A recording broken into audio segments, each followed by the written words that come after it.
जय श्रीराम. सर्वांना नमस्कार. यावर्षी घटस्थापना अश्विन प्रतिपदा शके 1945 दिनांक 15 ऑक्टोबर 2023 म्हणजेच रविवारी आहे. महाअष्टमीचा जो उपवास आहे तो 22 ऑक्टोबरला आहे आणि नवरात्रोत्थापन म्हणजे नवरात्राचं विसर्जन कुलपरंपरा आपल्या घरात जशी असेल त्याप्रमाणे नवमीला करावं किंवा विजयादशमी म्हणजे दसऱ्याला करावं.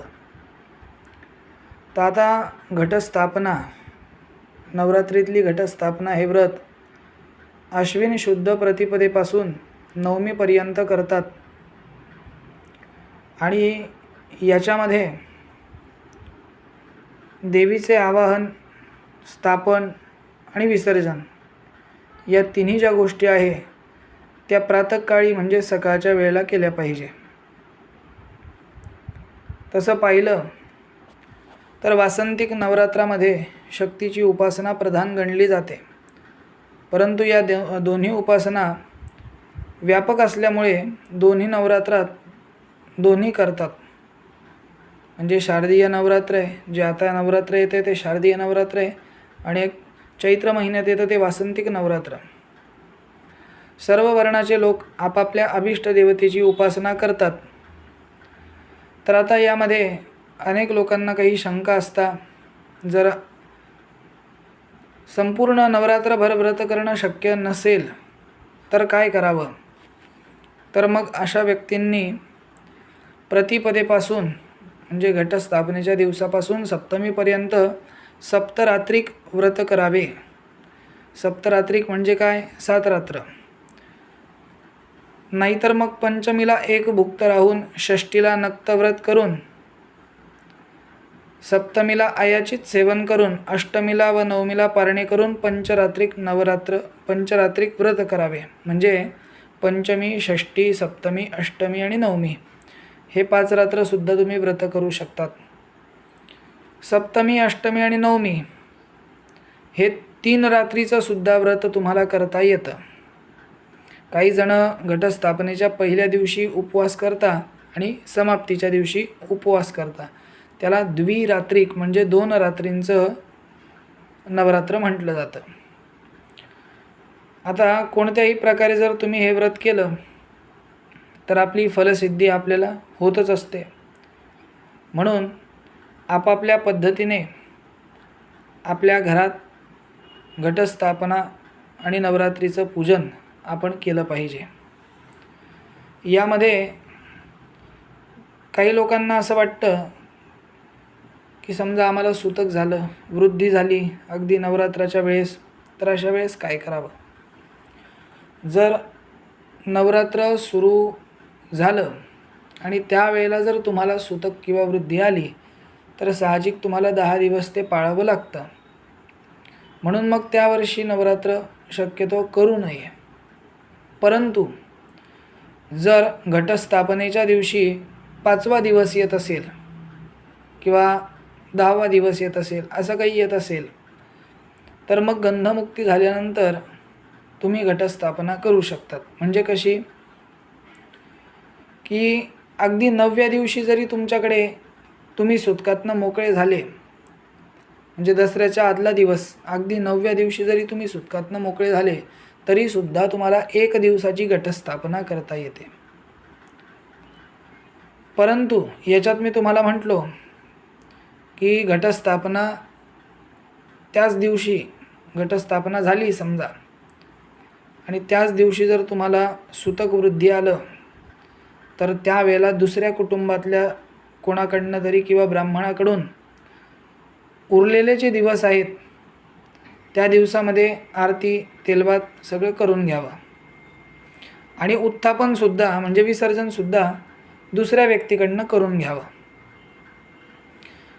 अतिशय कौटुंबिक अडचणी असतील, कोणी आजारी असेल, ॲडमिट असेल, घट बसवणे शक्य नसेल तर निदान फक्त 9 दिवस देवापुढे दिवा लावून देवीचा अखंड जप करावा.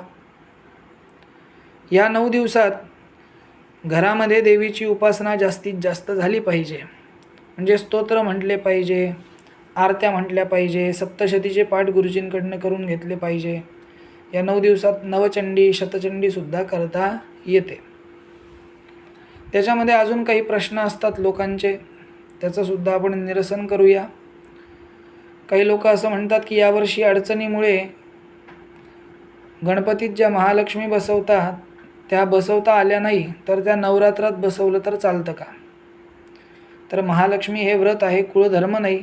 त्यामुळे एखाद्या वर्षी तुम्ही महालक्ष्म्या नाही बसवला, त्याचा लोप झाला तरी चालतो.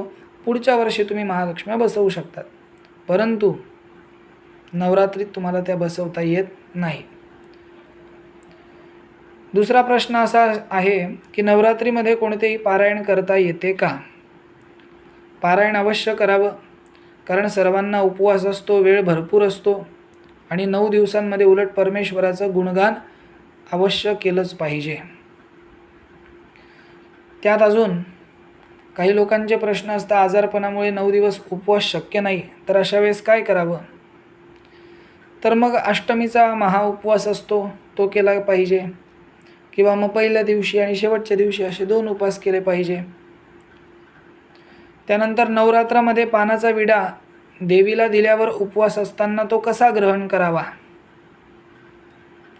कारण की आपला उपवास असतो, म्हणून वर्षभर उपवासामध्ये पानाचा विडा चालत नाही. पण नवरात्रीचा उपवास असला तर देवीचा प्रसाद म्हणून विडा तुम्ही खाऊ शकतात, ग्रहण करू शकतात. काही जण असं म्हणतात की आमच्या घरी नवरात्र नाही, तर आम्ही सुरू करू शकतो का? किंवा आमच्याकडे अष्टमीला हवन करत नाहीत, यंदा केलं तर चालेल का? लक्षात घ्या, कुलाचार कुलधर्म जो आहे तो पूर्वीपासून चालत आलेला आहे, तसा चालवावा. त्याच्यामध्ये अधिक भर घालण्याचा प्रयत्न करू नये. म्हणजे आज तुम्हाला चांगले दिवस आले आहेत म्हणून त्यात भर घालूया, तर असं करू नका. कारण प्रत्येक दिवस सारखे नसतात. काही लोक वाढ करून घेतात आणि नंतर सोडून देतात. त्याच्यापेक्षा वाढ करून नंतर सोडून देण्यापेक्षा वाढ करूच नाही. कारण की पुढची जी येणारी पिढी आहे, त्या पिढीने जर ते योग्य रीतीने केलं नाही तर मग आपल्याला त्रास होतो. हा एक प्रश्न आहे. तोपर्यंत आपल्या ज्या कुळाचाराप्रमाणे आहे, जसं तुम्ही दरवर्षी करता त्या पद्धतीने तुम्ही नवरात्र साजरं केली पाहिजे. त्याच्यात नंदादीपातली वात कोणती असावी आणि तेल कोणतं असावं हा सुद्धा एक प्रश्न असतो. तर वात एकच असावी. वातीची जी लांबी आहे 96 अंगुले, म्हणजे आपल्या प्रमाणात म्हटलं तर 1.25 हाताची वात बनवावी. आणि तेल जे आहे ते देवाचं सेपरेट ठेवलं तर अधिक चांगलं असतं. म्हणजे घरातलंच तेल वापरून, म्हणजे जे उष्ट झालेलं तेल आहे ते न वापरता दुसरं तेल आणून ते दिव्यामध्ये टाकलं पाहिजे. समजा जर रात्री दिवा विझला, काही कारणास्तव तुम्ही जो नंदादीप अखंड ठेवला आहे तो विझला, तर मनात शंका आणायची नाही. उठल्याबरोबर रात्रीतनं जर दिवा विझला तर उठल्याबरोबर तेल टाकून पुन्हा दिवा लावावा आणि नंतरच इतर कामं करावी. परंतु नंदादीप जर पडला तर मात्र शांती करून घ्यावी. यावर्षी देवी कोणत्या वाहनावर बसून येत आहे हे सुद्धा आपण बघणार आहोत. देवी भागवत महापुराणात देवीचं आगमन कोणत्या वाहनावरून होते याबाबत सविस्तर भाष्य केलेले दिसते. शशी सूर्य गजरूढा शनी भौमे तुरंगमे गुरौ शुक्रेश्च दोलायाम बुधे नौका प्रकीर्तिता. या श्लोकात आठवड्यातले 7ही दिवसानुसार देवीचे आगमन कोणत्या वाहनावरून होणार आहे हे सांगितले गेले. म्हणजेच आठवड्यातील दिवसानुसार वेगवेगळ्या वाहनांवरून देवीचे आगमन होत असते. नवरात्र म्हणजे घटस्थापना सोमवार किंवा रविवार या दिवशी येत असेल तर त्याचा अर्थ असा की देवीचं वाहन हत्ती आहे, म्हणजे देवी हत्तीवर आरूढ होऊन आगमन करणार आहे. शनिवार आणि मंगळवारच्या दिवशी जर घटस्थापना आली एखाद्या वर्षी तर देवीचं आगमन अश्वारूढ होतं. अश्व म्हणजे घोडा. गुरुवार किंवा शुक्रवारच्या दिवशी घटस्थापना असेल तर देवीचं आगमन डोली पालखीवरून होते. आणि अश्विन शुद्ध प्रतिपदा म्हणजेच घटस्थापना बुधवारी आली तर देवीचं आगमन नौकारूढ होतं, म्हणजे नौकेत बसून, नावेत बसून देवी येते असं पुराण सांगतं. त्यानुसार यावर्षी देवीचं आगमन हत्तीवर बसून होत आहे आणि भगवती जगदंबा सर्व तुमच्यावरती कृपा करेलच. त्यात अजून एक महत्त्वाचा विषय की काही लोक नवरात्रात सुद्धा देवपूजा बंद ठेवतात. का म्हणतात की ती देवी घटावर बसली आहे, म्हणजे आपलीकडची भाषा आहे समजा.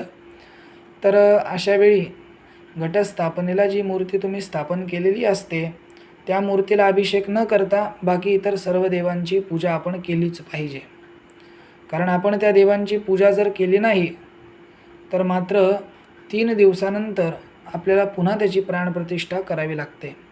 म्हणून घरातली देवपूजा वगैरे काही बंद ठेवायचं नाही आहे आणि शक्य होईल तेवढी आपल्याकडनं शक्तीची उपासना करायची. ओम सर्व मंगल मांगल्ये शिवे सर्वार्थ साधिके शरण्ये त्र्यंबके गौरी नारायणी नमोस्तुते या मंत्राचा जास्तीत जास्त जप करायचा आहे. आणि शक्य झालं तर या नवरात्री उत्सवात उपवास वगैरे तर तुम्ही करतातच, परंतु कोणावर राग करायचा नाही, कोणाविषयी मत्सर ठेवायचा नाही. त्यानंतर आपण अनेक प्रकाराने खरं तर नवरात्र साजरी करता येते, परंतु काही नियमांचं पालन केलं पाहिजे, जसं की ब्रह्मचर्याचं पालन. घरामध्ये जर 4 दिवस म्हणजे मासिक धर्माची अडचण असेल तर शक्यतो ते एकत्र होऊ द्यायचं नाही, जेणेकरून आपण जी शक्तीची उपासना करतोय त्यामध्ये असे काही अडथळे आले तर थोडं ते टाळण्याचा प्रयत्न करायचा. काही नियम असतात ते नियमसुद्धा स्वतःला लागू करून घ्यायचे, जेणेकरून भगवती जगदंबेची कृपा आपल्यावरती होत असते. म्हणून स्वच्छता ठेवून सोहळं म्हणजेच स्वच्छता, सोहळ्यामध्ये वगैरे सगळं व्यवस्थित आपण करून घ्यायचं. सर्वांना पुनश्च एकदा नवरात्रीच्या हार्दिक शुभेच्छा. जय श्रीराम, जय जगदंब.